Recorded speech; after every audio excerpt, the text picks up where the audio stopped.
Buenas tardes. Buenas tardes a los que están de este lado del Atlántico. Buenas noches a los que están del otro lado del Atlántico y buenos días a los que están del otro lado del Pacífico. Para mí y seguramente para quienes nos van a acompañar durante los próximos minutos, es un placer, un honor formar parte de esta especie de Mundial Naranja que han organizado en nuestra querida Colombia, en Medellín, y con tanto éxito. Esto es parte del Gran Foro Mundial de Artes, Cultura, Creatividad y Tecnología, que se llama GFACT. Nuestro tema, el tema de quienes me acompañan, que son Victoria Contreras, directora general de Conecta Cultura, Alex Paredes, investigador y formador en emprendimiento creativo, Ana Carla Fonseca, experta en economía creativa, y por quien les habla, que fui hasta hace un año ministro y secretario de Cultura de la República Argentina. Nuestra pregunta, o como recién decía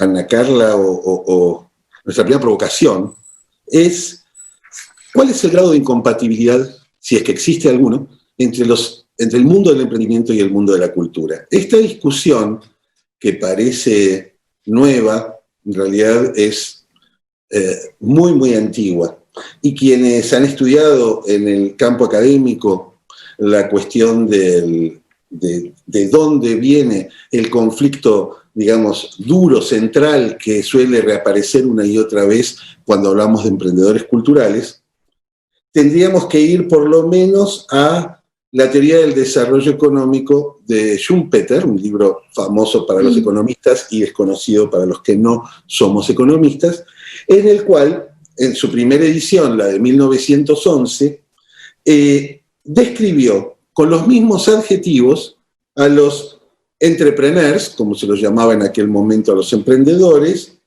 y a los artistas. Dijo que eran dinámicos, activos y enérgicos. Y a partir de allí nos encontramos al pensar la relación entre los emprendimientos culturales y el mundo del dinero, básicamente, y del capital, nos encontramos con una serie de supuestos que vamos a tratar de ir resolviendo esta tarde. Uno de ellos es si todo proyecto cultural es un emprendimiento cultural, si son sinónimos. ¿Se trata solo del dinero? ¿Es solo sobre la discusión sobre el emprendimiento cultural? ¿Es una discusión sobre ganar dinero?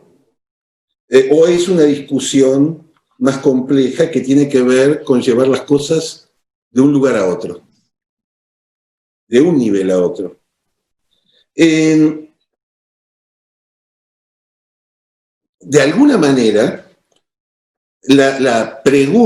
otra pregunta sobre la cual cargan moralmente muchos emprendedores, o muchos que no quieren ser emprendedores, o muchos que son emprendedores pero les cuesta salir del closet, o muchos que quisieran ser emprendedores pero no se atreven, es cuál es el rol del lucro en este asunto y cuál es el complejo, digamos, la maquinaria que desde hace décadas, y si no incluso siglos, venimos discutiendo los humanos entre la comercialización de los bienes y cuán auténticos son o pueden ser esos bienes. ¿Es el emprendedor cultural un artista? Sabemos que no siempre es un artista, pero opera como un artista hasta cierto punto, al tratar de vincular mundos comerciales, por un lado, o mundos sociales y políticos por el otro, que es otro de los temas de los cuales vamos a conversar esta tarde. Y Si les parece entonces, si están de acuerdo, mi primera pregunta tiene que ver precisamente con estas otras dimensiones que tienen los emprendimientos culturales. En su momento hablamos de la cultura viva, de las poblaciones, de la inclusión, de la dimensión territorial, de la cuestión ambiental y desde más recientemente de una mirada de género sobre la cuestión del emprendimiento cultural. ¿Es posible?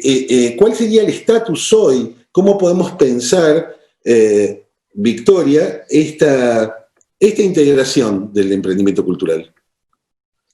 Muchísimas gracias, Pablo. Agradecer infinitamente la invitación del Gobierno de Colombia para este GFACT, este gran foro donde se congregan muchas mentes para crear inteligencia colectiva y del cual me siento muy honrada. Y también un saludo a mis compañeros de panel, que es para mí un privilegio estar con ustedes, y a las personas que están conectadas o que verán a posterior este video.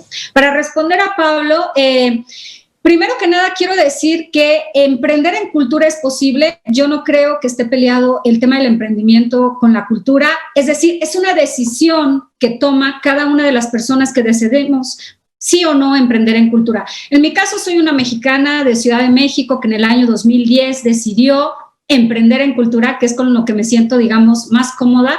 Y necesitamos una dialéctica, estoy segura, en cultura. Dialogar y discutir para descubrir la verdad mediante la confrontación de racionamientos y argumentaciones contrarios entre sí, porque esto abona a las democracias.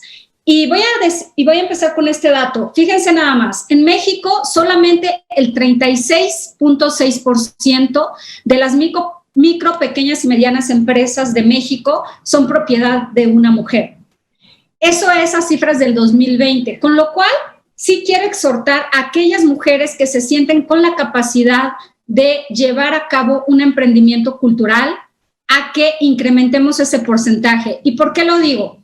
Como creadora de la idea y del emprendimiento Conecta Cultura, creo, y considerando, digamos, ese porcentaje menor, o sea, es decir, en México por cada 100 personas, solamente 2 personas somos dueñas y emprendemos emprendemos. No sabemos cuántas de esas somos emprendedoras culturales, pero estoy segura que la manera, la metodología y las visiones que tenemos como mujeres son importantes para abonar a ese desarrollo sostenible.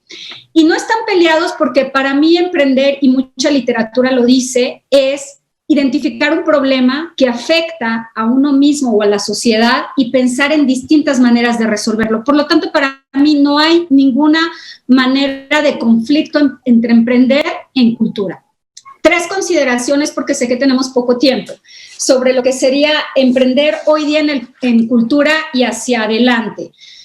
Quienes decidimos emprender en cultura tenemos que ser traductores de narrativas locales, es decir, profesionales de la gestión cultural o de otros ámbitos que nos sentimos afines al tema de la cultura para comprender el mundo y sus contradicciones, lo cual me parece muy importante, pues nos volvemos una especie de traductores comprometidos para explicar con entusiasmo las narrativas actuales que enfrentamos en la diversidad cultural o en la época de pandemia, porque sabemos que nos ha confrontado a la gran mayoría.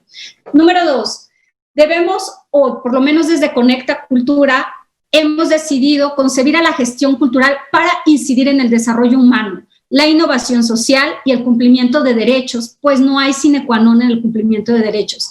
Vamos a contribuir a minorar desigualdades sociales y facilitar los goces estéticos. Este tipo de gestión se realiza teniendo una planificación cultural significativa y estratégica, pues no solamente necesitamos ideas brillantes para emprender en cultura, necesitamos metodología y necesitamos sistematización para que aquellas poblaciones a las que nos dirigimos, que viven en territorios diversos y que son poblaciones diversas, realmente se sientan parte de la toma de decisiones de aquel proyecto que emprendemos.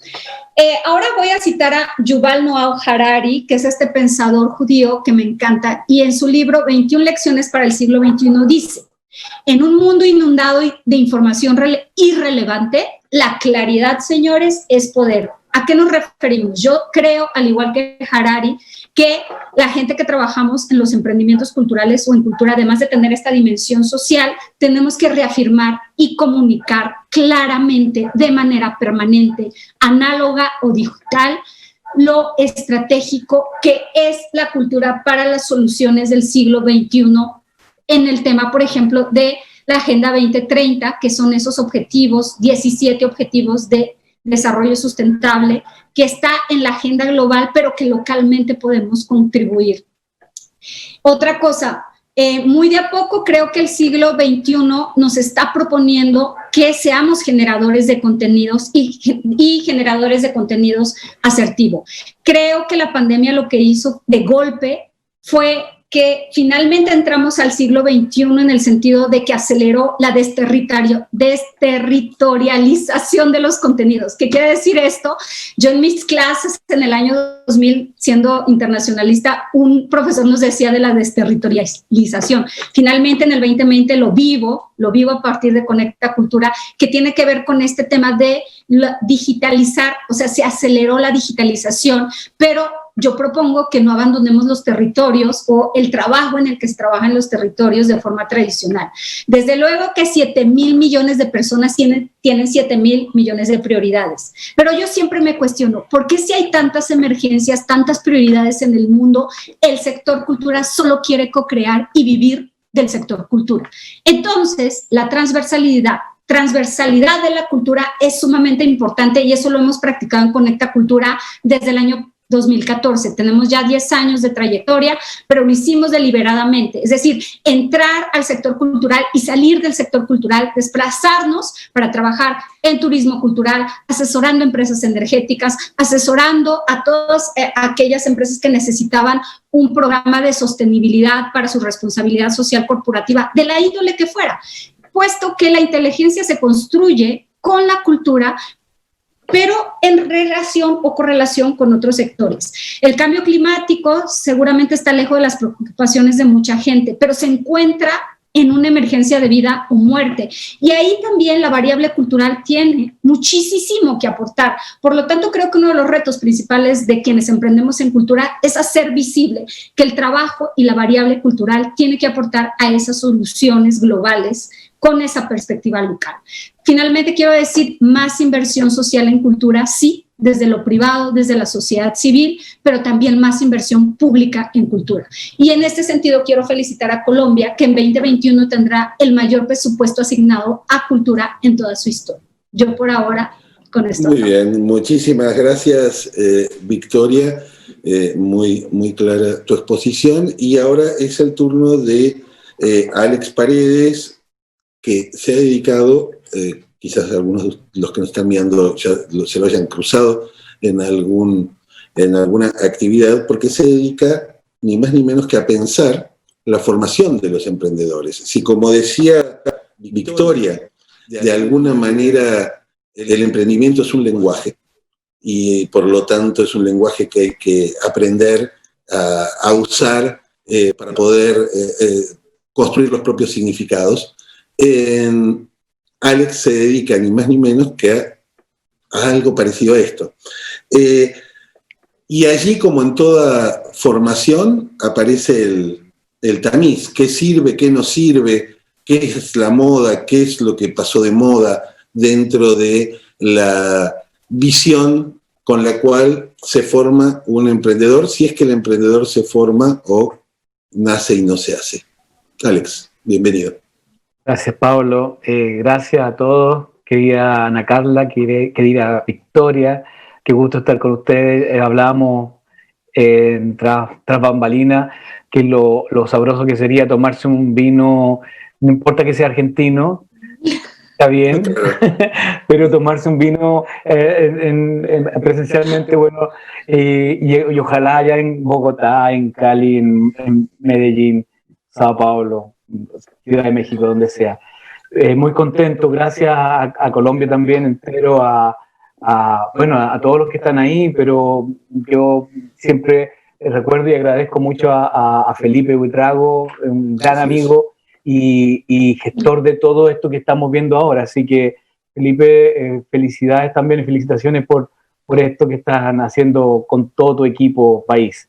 Bien, pasando a lo que tú me planteas, bueno, lo primero que me resuena de tu pregunta, ¿el emprendedor se hace o nace? Y yo creo que se hace, fíjate, el emprendedor. Emprender es un acto cultural. Emprender es algo que se va adquiriendo en el tiempo. Yo vengo de una familia bien grande y por mucho, tengo muchos primos, tíos que son muy tradicionalistas, y mi papá era la oveja descarriada de la familia, en términos de que nunca le gustó tener un trabajo estable, que siempre él fue el creador de todo, o sea, desde una cueca chilena hasta una inmensa casa en la que estamos ahora haciendo uso en pandemia un rato, mientras vamos y volvemos de Santiago. Y, y él es emprendedor. Y esa cosa se nos quedó sumamente pegada, a lo menos a mi hermana y a mí. Y entonces desde ahí un poco nace también el ejercicio, ¿cierto? Cultural, porque él también lo aprendió de algún mentor. Eso por un lado. Por otro lado también, cuando hablamos de emprendimiento y creatividad, ¿no? Hay que entender también que la creatividad sí se nace con ella, y todos nacemos con ella. El problema es que la perdemos. El problema es que los sistemas educativos, esto bueno, Sir Ken Robinson reclamaba como especie de factorías que son las escuelas, hace que justamente vamos perdiendo la creatividad, pero también la podemos recuperar. Y en ese recuperar también está el emprendimiento como una de las formas, como el arte también, como otras expresiones creativas y culturales, de recuperarla. Por lo tanto, te diría que no importando si naces o no naces emprendedor y creativo, sí puedes llegar a hacerlo en un entorno y en un ecosistema que te entregue la herramienta. Entonces, para los gobiernos que están impulsando las economías creativas, para las organizaciones que apoyan a los emprendedores creativos, y para nosotros mismos, ¿cierto? Que trabajamos con ellos y somos muchas veces emprendedores creativos, es fundamental la construcción de ecosistemas para que haya emprendimiento creativo. Eso por un lado, y eso por supuesto que hay países que lo están haciendo súper bien, ¿no? Creo que definitivamente Colombia, creo que Chile ha andado bien, se quedó un poco atrás, pero bueno, sin embargo, todavía hay una influencia muy fuerte del espíritu emprendedor también de Chile, así que por ahí también me pasan esas cosas a mí como emprendedor creativo. Por otro lado, tú planteabas esto de las herramientas, ¿no? Partías preguntando eso, ¿qué pasa con las herramientas de emprendimiento? Y tomando lo que iba diciendo también Victoria, me llama mucho la atención esto de las dimensiones primero, las dimensiones del emprendimiento creativo. Y efectivamente no es solo económico, que sí lo es, porque busca una escalabilidad y una sostenibilidad, pero también tiene una dimensión social, como decía Victoria, que es innata, está en sí mismo.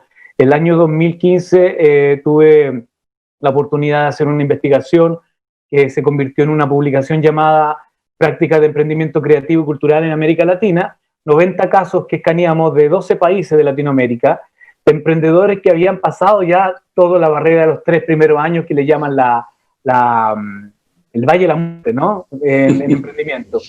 Bueno, y fíjate que me atrevería a decir que más de un 90% de los emprendedores creativos tenían una fuerte connotación social. Y eso no era trivial, eso era parte de la esencia de ser emprendedor en creatividad y cultura. Pero también podríamos ver una tercera dimensión en esto, y que completa la sustentabilidad como tal, perdón, la sostenibilidad, me quiero referir, que es la dimensión medioambiental. Y tal vez no lo tenemos tan claro como lo dice Lázaro Rodrigo, un amigo de todos los que estamos aquí, que dice, ok, ¿y qué pasa con la parte medioambiental? ¿Qué pasa con las revistas que usan papel o qué sé yo, o la energía que usamos en la creación. Bueno, pero también hay una cosa muy, muy linda aquí, que es que cada vez que apoyamos la economía creativa y cambiamos la matriz productiva desde la explotación de los recursos humanos hacia la generación de riqueza en torno al talento, con y para el talento, estamos dejando un poquito también tranquilo al planeta. Estamos salvando árboles, ¿no? Estamos salvando peces. Entonces, yo te diría que el emprendimiento creativo, la economía creativa, es sostenible económicamente en estos tres ámbitos. Y para terminar, prometí no extenderme, lo siento, Ana Carla, lo intenté. Pero no, estamos bien todavía. Milagrosamente bien de tiempo. Qué bueno, ya está hablando con culpa. Pero, no. Pero una de las cosas y te agradezco el pase también, Pablo, que justamente en términos de herramientas, hemos descubierto que el emprendimiento creativo no funciona igual que cualquier otro emprendimiento misceláneo o científico o tecnológico, donde nos ponen muy de cerca, ¿no? Funciona sumamente diferente.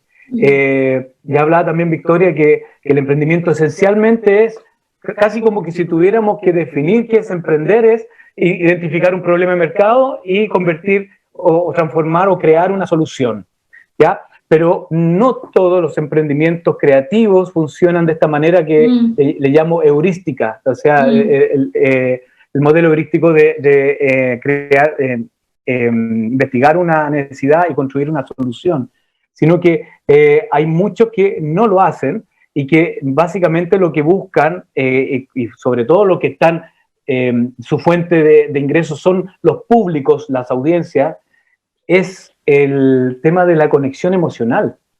Entonces, siempre yo digo esto porque me gusta hacer la provocación.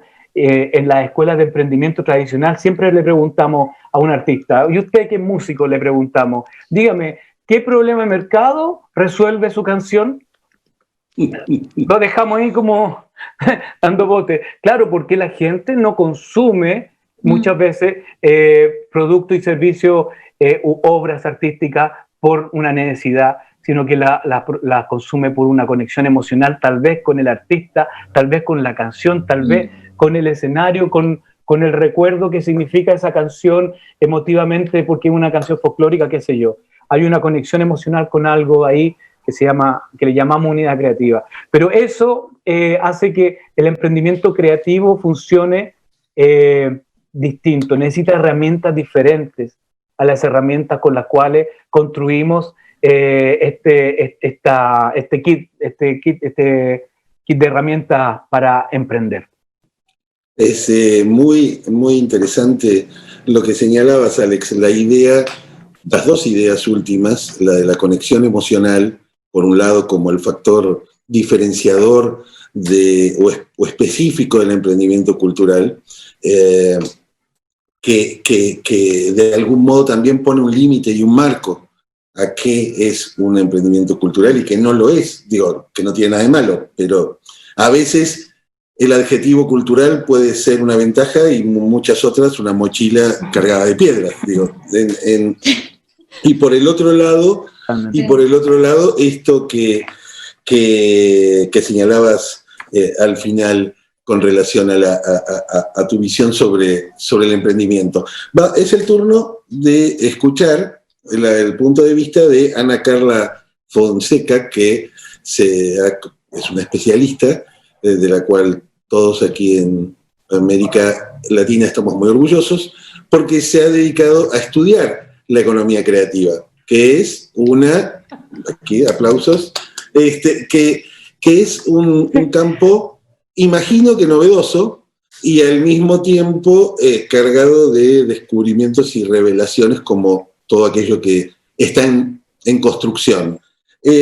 La pregunta para Ana Carla, para comenzar a escucharla, tiene que ver con la dimensión territorial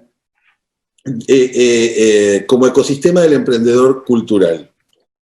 En otras palabras, ¿dónde está ese emprendedor cultural y a qué sinergias recurre en función de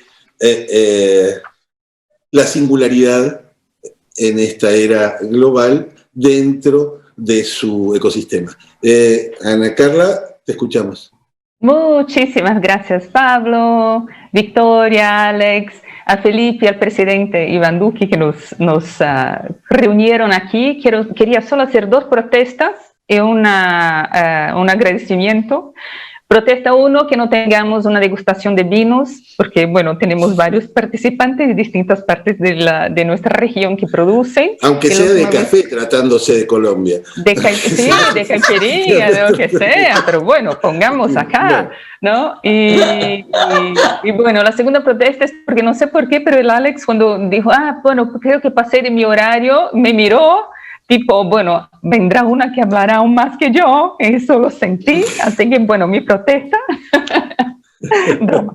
Y bueno, un súper agradecimiento, claro, al gobierno de Colombia de habernos reunido acá. Extrañamos muchísimo el tocarnos, ¿no? Estarnos juntos, etcétera, pero qué lindo poder estar, bueno, un argentino, una mexicana, un chileno, una brasileña acá en Colombia y en varias partes del mundo que nos siguen acá también, como nosotros estamos siguiendo a los otros paneles.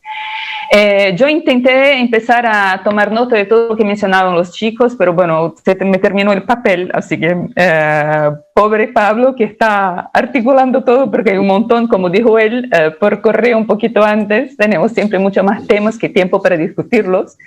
Y yo quería, sin escapar de la provocación que me trajo él, solo puntuar 3 cositas. La primera de ellas es que hace 20 años, cuando dejé el mundo ejecutivo justo corporativo, expatriada todavía en Milán, y me puse a trabajar en Garimpo de Soluções. A cada vez que hablábamos de economía, la gente decía, no, va de retro, no, economía no, todo menos la economía. Y creo que ahora, bueno, es un discurso mucho más fluido que tenemos de economía, de emprendedorismo, etc. Sé que tenemos un montón de cosas todavía para hacer, pero ya hicimos un buen rato, creo, en los últimos 10, 20 años. Y uno de los motivos que me llevaron justo a estudiar urbanismo y hacer mi doctorado en eso fue el hecho que si la gente tenía tanto en contra de lo que era la economía, me parecía que lo que unía a nosotros todos era el hecho de sentirse ciudadano. Entonces, la búsqueda de un territorio, y hoy hablamos mucho más de territorio porque la diferencia entre el rural y la ciudad, bueno, se pone bastante más permeable, ¿no? Esa distinción. Los territorios creativos, en donde la gente está. Y cómo se puede justo unir lo que sería la creatividad de las personas, porque justamente lo que hace una economía creativa, un emprendedor creativo es su talento, es su inconformismo, es su ganas de innovar, es su, bueno, de eso de por qué no puede ser distinto. Y que fíjense, es una cosa interesante porque cada vez más también en los otros sectores la gente habla de propósito, que es algo que, bueno, parecía que era muy restrictivo a la gente que quería cambiar el mundo, los ilusionados, etcétera, etcétera, y ahora, bueno, pasamos por esa onda bienvenida de todos somos un poco ilusionados y queremos cambiar el mundo, que hay que cambiar. Entonces, bueno, eso nos llevó cada vez más a trabajar lo que sería la unión, la sinergia entre el talento creativo y las singularidades del territorio. Y es algo que sé que cada uno de ustedes 3 también hizo y sigue haciendo, porque la gente vive en donde está y la gente, bueno, ama en donde está, y cuanto más ama, más hace, más transforma, y esta sinergia se hace de una forma muy interesante. Entonces yo quería traer 3 puntos que creo tienen sinergia y convergencias con lo que Pablo, Victoria y Alex en orden también traían. La primera de ellas es el modo como vemos la economía creativa en nuestro... se dice recorte, no sé si hace recorte también en español, esa mirada en la economía de la cultura más que nada nos trae, es una que añade 3 valores, me parece. El primero de ellos es el valor agregado, y por valor agregado es algo que resuelve algo que tenía de ser resuelto, pero nadie resolvía. O sea, de verdad, la percepción de la innovación como la solución a un problema que estaba, y la pandemia, bueno, nos regaló un montón de problemas, tenemos muchas ganas de revivir un pasado, pero me parece que es un pasado que también tenía un montón de cosas para ser resueltas. Normal que tengamos, que extrañemos un poco el pasado, pero bueno, hagamos la cuenta que lo que vivimos ahora son problemas estructurales que nos vinieron de ese pasado, entonces es momento de resolverlos. Y ese valor añadido es algo que de verdad la economía de nuestros talentos en cierto modo intenta de resolver. La segunda cuestión es el valor compartido. Y creo que nosotros todos, y la gente que nos está siguiendo también, tiene un montón de historias, de casos, de pensar en una persona, una artesana, qué sé yo, que hacía una cosa linda, llegó alguien de otra parte, se lo compró y puso esa artesanía en un vestido y lo vendió por 15 veces más. Y la pobre señora se quedó allá ganando nada y el tipo muy listo, bueno, se hizo una fortuna. Entonces, cuando hablamos de valor compartido, es mucho eso de tener el emprendedurismo a lo largo de un montón de eslabones en que todos sean debidamente remunerados, tengan satisfacción con lo que hacen, etc. Esa es una cosa que parece obvia, pero es el tipo de obviedades que antes no se discutía tanto, ¿no? Era normal que al final de la cadena alguien tuviese valor añadido, pero no necesariamente una mirada del valor compartido. Y la tercera cuestión, que es algo en que Alex da mucha énfasis también en su libro, que creo que después, bueno, sería lindo si dejara también el enlace para que la gente pueda descargar, es el valor percibido. Es eso que me engancha en lo que está siendo dicho, ¿no? La narrativa, el storytelling, es como de verdad me pasa algo en la propuesta que me causa ganas de tenerlo, es la percepción de que de verdad eso va a hacer una diferencia en mi vida. Y basta pensar en el rol de la cultura que nosotros todos sentimos con el hueco que dejó la pandemia, ¿no? De no poder hacer un montón de cosas. Y por otro lado, cuando decíamos, creo que fue Pablo que mencionó, pero cuando sentimos que la tangibilización del valor también de la cultura está en el hecho que no estemos más locos de lo que estaríamos si no hubiera sido por la cultura que pudimos acceder por internet, porque bueno, imagínense, sin música, sin leer, sin nada, sin cine, desastre total.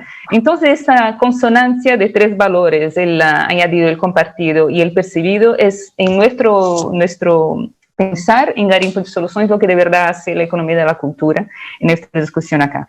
La segunda cuestión que me parece súper importante es que también ya fue mencionada por mis compañeros antes, de pensar no solo en el creador, en el artista, sino en todos los otros profesionales que están alrededor y que hacen ese ecosistema, que es una palabra linda, porque cadena es demasiado lineal y tenemos siempre los sistemas que son múltiples, no más cuánticos, digamos, cada vez más, de pensar que un abogado, un contabilista, un montón de gente de carreras más tradicionales están siendo remunerados también gracias a la cultura. Entonces, cuando cambiamos la idea de que la cultura está siempre con el sombrerito pidiendo plata, y vemos que hay un montón de gente de carreras tradicionales que en verdad está siendo remunerada por la cultura, hay algo que pasa, ¿no?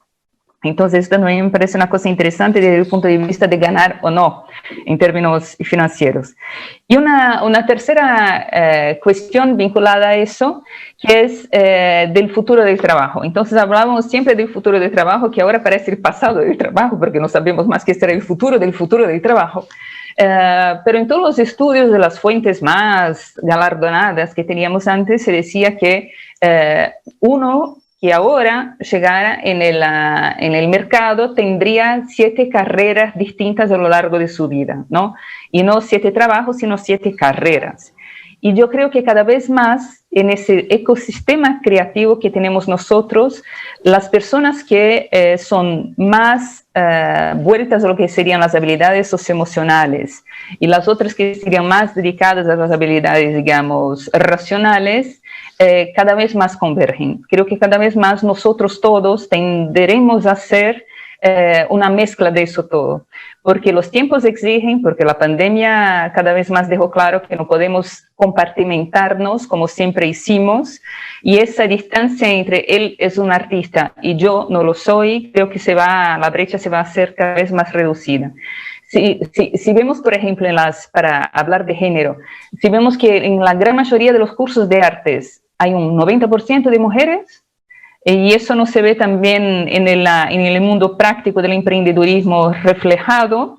Ahora con la pandemia, ¿cuántas mujeres conocemos que salieron de eso? Bueno, estoy haciendo un curso, etcétera, y pusieron manos en la masa y dijeron, bueno, ahora es el momento de empezar a vender por internet, hacer una red de no sé qué.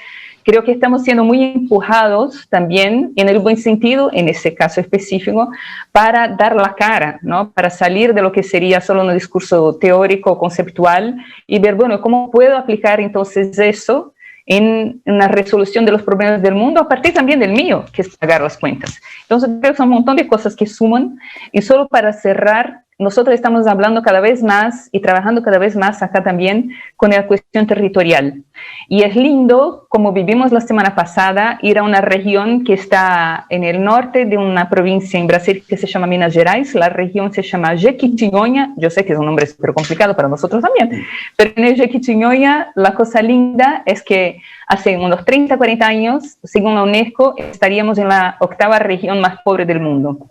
Y ahora vamos allá y la gente percibe que la gran riqueza de lo que tienen ellos es la cultura.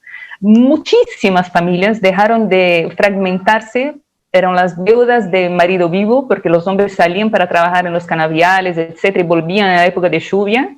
Entonces, una vez al año volvían a su familia y ahora se pueden quedar allá porque trabajan ayudando a las mujeres a hacer artesanía, con toda la parte del barro, de bueno, todo lo que hacer para la preparación de las obras. Entonces creo que cuando vinculamos lo que sería el potencial de la cultura y del emprendedorismo al territorio, la transformación en un periodo minúsculo, como son 20, 30 años, se hace extremadamente visible y súper inspiradora para que traslademos ese proceso a otras regiones. Y como siempre, la que charla más fui yo. Alex, tenías razón. Perdón. Gracias. Muchas gracias, Ana Carla. Me quedé pensando en muchas de las cosas que fuiste enumerando, en particular lo que tiene que ver con tus 3 valores: valor agregado, el valor compartido y el valor percibido, como maneras de pensar al emprendimiento cultural / social, cultural territorial. Y sobre todo algo que decías al final, que hoy podría ser casi políticamente incorrecto, que es que más allá del sufrimiento y el costo en vidas humanas que tuvo la pandemia, más allá de la catástrofe que implicó para muchísimos emprendimientos culturales, hay algo que dijiste y que por mi lado yo venía pensando es, ¿y no hay una oportunidad en el centro de este ojo del huracán? Digo, donde la mayoría de los discursos que hemos escuchado sobre el tema pandemia en el campo cultural, en el campo del emprendedorismo cultural, tienen que ver son discursos apocalípticos. Es el fin del mundo, tal como lo conocimos al menos. Parecen distopías de los cómics y de la ciencia ficción de los 50 o de los 60. Sin embargo, me aventuro a pensar, como provocación, si no hay una oportunidad en esta suerte de nuevo giro, nuevo comienzo, mayor accesibilidad a Internet, a las redes, a la cultura digital, la obligatoriedad o cierta promoción de la cultura digital, ¿no hay una oportunidad para nuestros países, para nuestros emprendedores de nuestros países, para salir del discurso latinoamericano histórico de nadie nos quiere y todos nos maltratan en el mundo?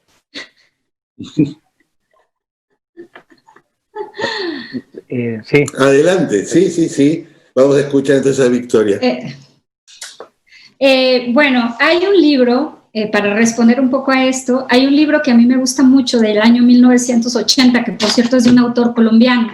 Se llama Elogio de la dificultad y es de Estanislao Zuleta. La primera vez que lo leí, yo estaba en la universidad y debo confesar que no lo comprendí lo suficientemente simplemente hasta que me volví emprendedora de Conecta Cultura, lo releía y lo releía, porque un poco lo que dice el elogio de la dificultad es, aunque suene redundante, es elogiar los procesos que tiene la gente cuando hay dificultades, porque parece que ahí una manera de sobrevivir es sacar la creatividad y tirar hacia adelante. Y yo creo que en esto América Latina lo compartimos, ¿no? No necesita ser un Estanislao Zuleta en Colombia. Seguramente cada uno de nosotros tenemos autores, en el caso de México, Carlos Monsiváis, que también, para no equivocarme, lo voy a leer porque me encanta esa cita, y dice: México es un haz de fuerzas enfrentadas en un paisaje social, económico, político y cultural que las unifica de mala manera, ¿no? Entonces, ambos textos, ambos autores lo que nos están diciendo es que incluso en los momentos de dificultad salimos adelante, sobrevivimos y buscamos la manera, a veces ni siquiera con emprendimientos formales en el caso de lo cultural. Es que en los territorios uno encuentra una cantidad de ejemplos que son dignos de estar en cualquier libro, pero que están debajo del radar de mucha gente porque suceden en territorios alejados. Entonces yo digo, con el caso de la pandemia, desde el punto de vista de cómo lo ha vivido Conecta Cultura y cómo lo he vivido yo, me parece que tiene un punto bien interesante con todo lo trágico que ha sido la pandemia, porque sé que han habido muertes de por medio, pero tiene un punto positivo que es reinventarse, reconectarse de otras maneras con las audiencias con las que uno solía trabajar, y en la parte de la digitalidad, por supuesto. En la mañana escuchaba en este mismo congreso, ahora no recuerdo el nombre de la chica, pero es una chica colombiana que decía: estamos en el ensayo y en el error, pero lo que posibilita la vida digital es que lo hagamos sin tener que tener grandes inversiones, porque es que esto hubiera sido dificilísimo si tuviéramos que conectar con nuevas audiencias invirtiendo un montón de dinero en marketing, en asesores digitales, y ahora lo podemos, bueno, por hablar de algunos canales, ¿no?, donde solemos movernos con Conecta Cultura, Facebook, Twitter, tuvimos que entrar a una de las plataformas que me parece son para adolescentes que no entendía nada, que además las que me enseñaron fueron las hijas de mi novio, que son unas niñas de 7 y 10 años, a Twitch y a TikTok. Sí, sí. Y entonces ahora he hackeado TikTok para poner la difusión de todo lo que hacemos en Conecta Cultura con un lenguaje como más de 12. Entonces el tema es adaptarnos. El tema Victoria, me gustaría... Claro, perdón. Bien, pero me gustaría escuchar, a ver si... No, estás Perdón, se me fue.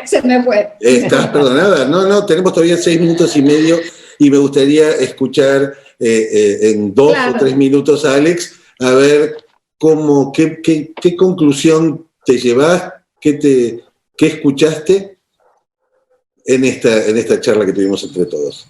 Ya, ok. Solo para completar un poco, complementar lo que decía Victoria con respecto a tu pregunta de la digitalización. A saber, Netflix tiene más de 7.300 títulos audiovisuales, es decir, lo que se demoró una década entera Hollywood en producir. YouTube Music acumula más de 65 millones de tracks musicales. No va a haber ninguna persona ni 100 personas que dedicándose toda su vida a escucharlo van a escuchar. Lo que les quiero decir es que estamos en una era de la abundancia y una abundancia de contenido.